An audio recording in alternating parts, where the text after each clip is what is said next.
I lost my dad when I was 4 months old. Cuando tenía 12 años, explotó el coche en el que viajábamos mi madre y yo al colegio. 3 bombs shattering my wedding reception.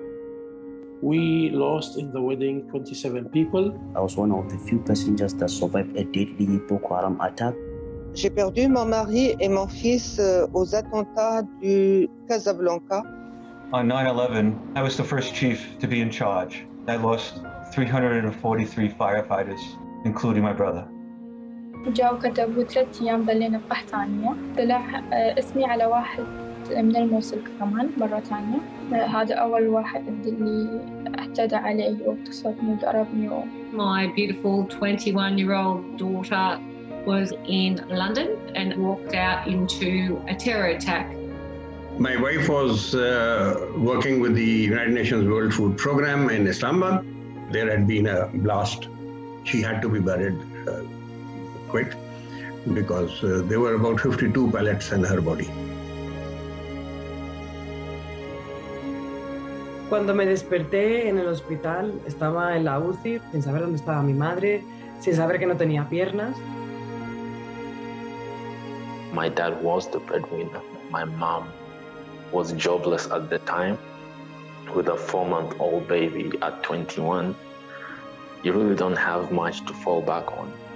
I can't describe how devastating as a parent to lose a child in these circumstances is for the rest of your life.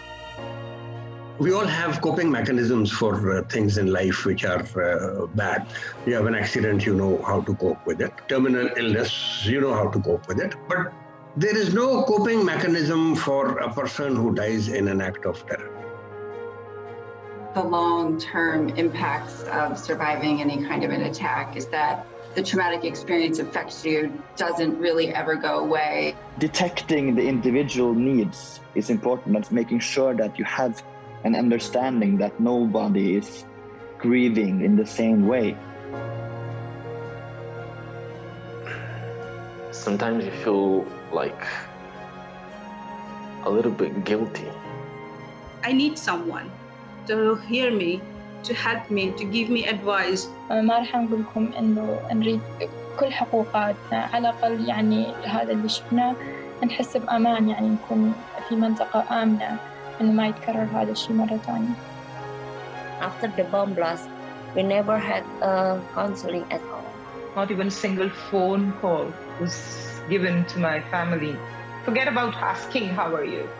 We make the headlines and then society and politicians move on. We are relegated as footnotes. It's really important that United Nations does come together to remember.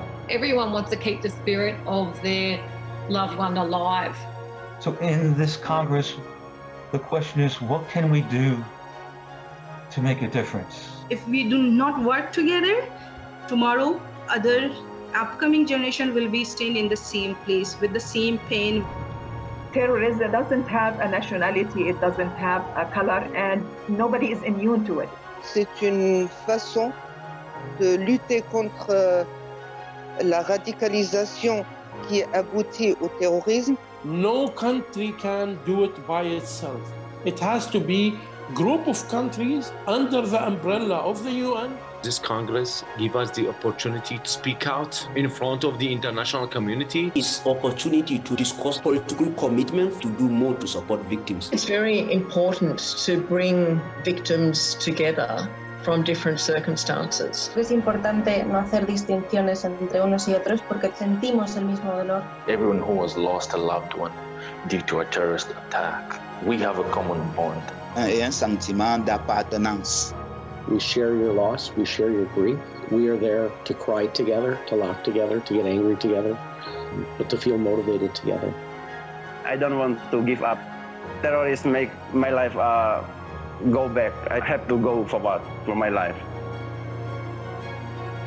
You tried to break us up, but we still stand united. You tried to murder all of us, but you failed.